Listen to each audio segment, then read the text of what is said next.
Hey, welcome to VHS Revolution. I'm David Schumann, and today we're talking about the Oscars.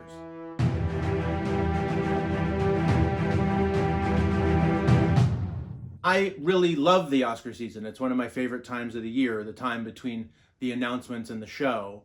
But my Oscar season might look a little different from your Oscar season, and I'm going to tell you why. Here's some backstory. My first memory of watching the Oscars was, I think, in 1989 when Driving Miss Daisy won. Driving Miss Daisy, Richard Dizanic. That was the year that was like a turning point for me in my knowledge of film and filmmaking and film history. That was when I saw that Premiere magazine with Michael Keaton on the cover on a ferry boat going from Vancouver to Victoria, BC. That was when I first became aware of movies and movie making in a way that I had not been aware of before. But that was really my first memory of watching the Oscars, and I would watch them every year. I have some vague memories of some of those early 90s Oscar shows. I remember we were watching Jon Bon Jovi perform Blaze of Glory from Young Guns 2. And in the middle of the performance, my dad changed the channel to see a score, a sports score. And I freaked out and demanded he change the channel back. And he was like, fine. He really didn't think the performance of Jon Bon Jovi was important. And to this day, I don't even really know why I freaked out so much. I think I was just afraid of missing something. Or to me, everything to do with the Oscars was magical and amazing. Then there was the next year, the 1991 year honoring Silence of the Lambs, where Jonathan Demme won Best Director. To Jonathan Demme for Silence of the Lambs. And he got up and he stuttered through his acceptance speech. He was so nervous. And I remember my mom saying, like, who is this guy? I still didn't even really know who somebody like Jonathan Demme was, and I don't think my family did either. It wasn't until later that I researched who he was and found out about Something Wild and Married to the Mob. And then in 93, I saw Philadelphia. So that was a really kind of a funny memory. But those early 90s Oscars, the Unforgiven year, the Schindler's List year, they just kind of blurred in my memory. It really wasn't until 1996 when I first recorded the Oscars, and I'll tell you why. I was in college at the time, and we didn't have TVs in our rooms. The internet was still in its infancy, so we weren't streaming shows on our laptops or anything. So there were two options. I could either watch the show in the common area with the other people from my residence building, or I could go to my friend's house who was having a little get-together. Either option did not seem good to me at the time, because one thing you should know about me is I do not talk during the Oscars. I do not like people talking during the Oscars. To me, I want to hear what the people are saying in their acceptance speeches. I want to hear what the hosts and the presenters are saying. I don't like talking. I don't like commenting on people's outfits, and that's for somebody else, for another party. That's not my jam.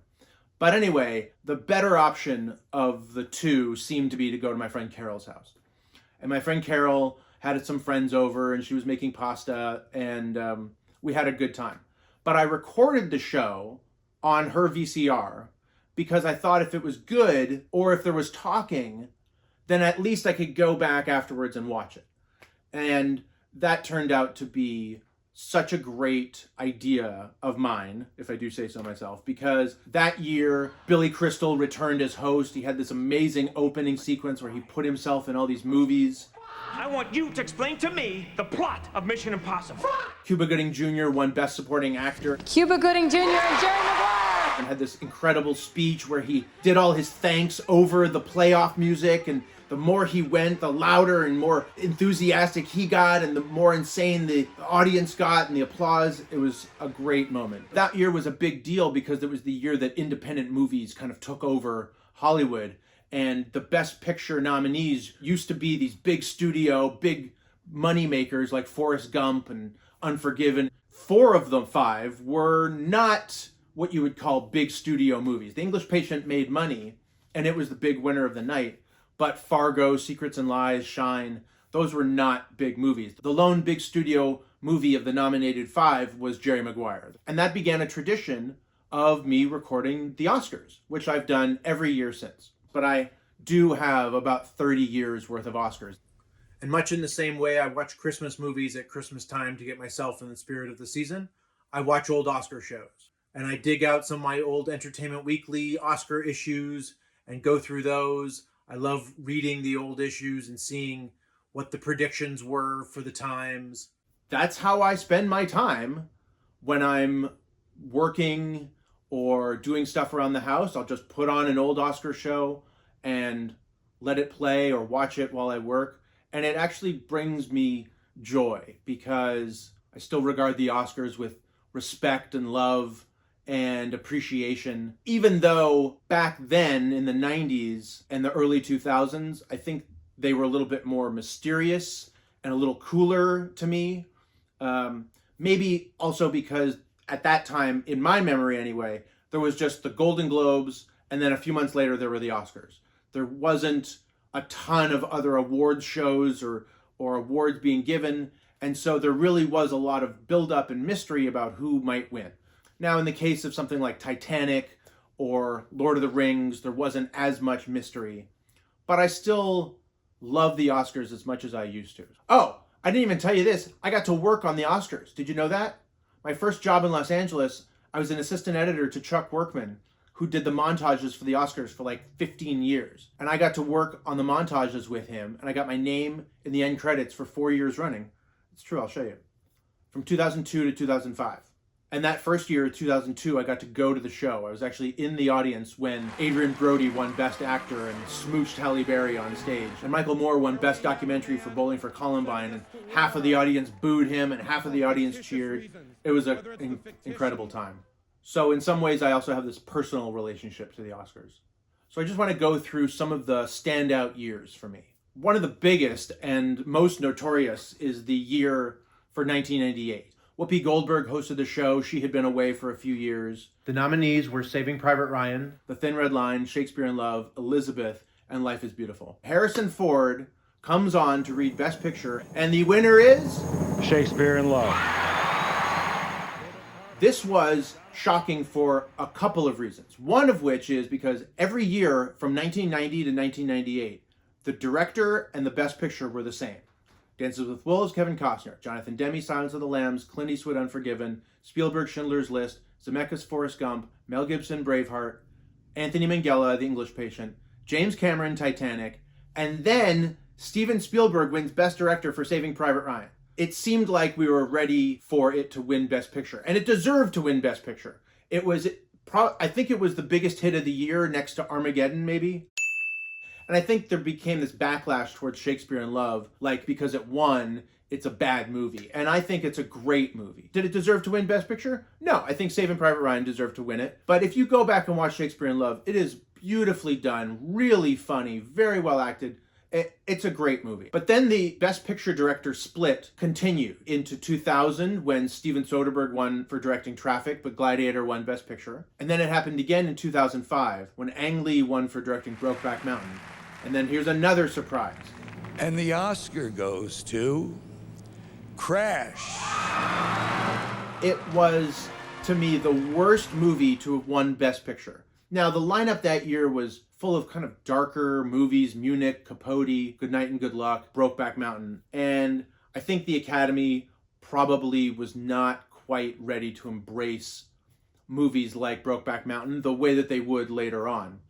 And also, I think Crash winning Best Picture, along with $1 Million Baby the year before, and then No Country for Old Men 2 years later, continued this trend of the smaller, darker movies winning Best Picture or being nominated over the bright, costumed epics that won in the 90s and the 80s, like Out of Africa, Dances with Wolves, The English Patient. And as the 2000s go on, you're going to see that more and more, especially in 2009 when the category of Best Picture was expanded to 10 films. When The Hurt Locker, the lowest grossing of all of the nominated movies, won Best Picture, along with Kathryn Bigelow, who became the first woman to win Best Director. And then we get to the 2016 year, and this was the year of La La Land and Moonlight and some other great movies, Arrival. Jimmy Kimmel was the host. The show was very well produced, really great. And we get up to the final award of the evening, and they announce La La Land has won Best Picture.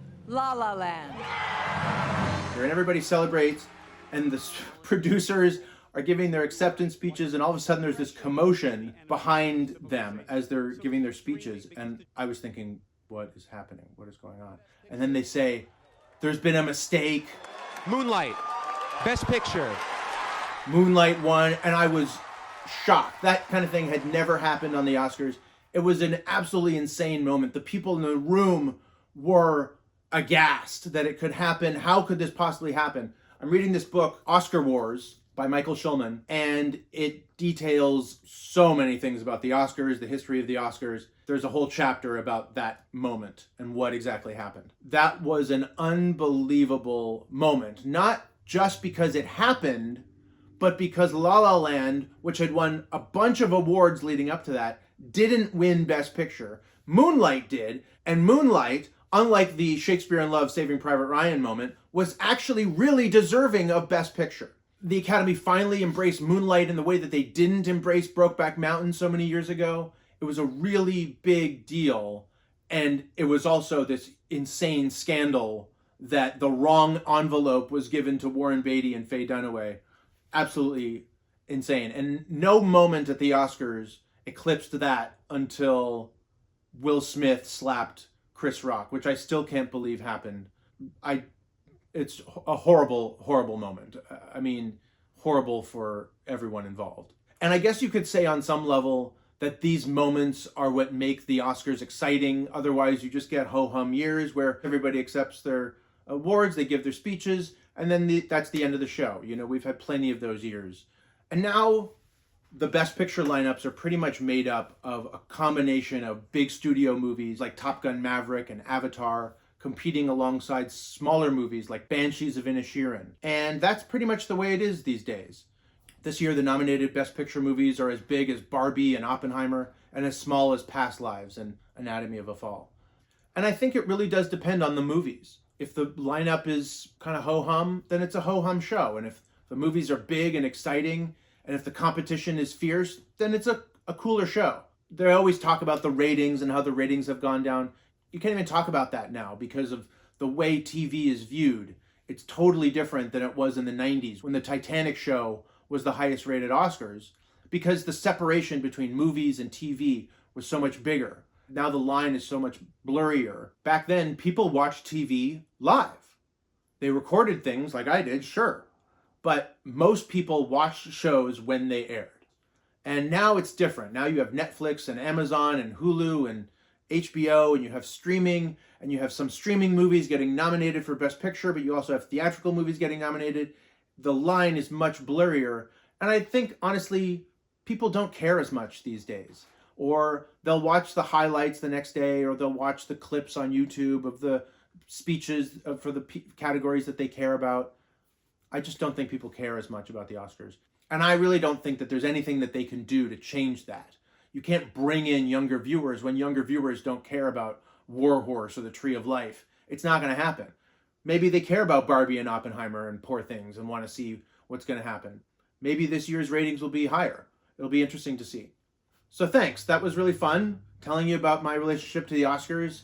And I hope I didn't leave anything out. What are your Oscar memories? Who did you want to win? And who do you want to win this year? Please share in the comments. And if you enjoyed this video, hit the like button, subscribe to my channel. I'm David Schumann, and this is VHS Revolution, and we'll see you next time.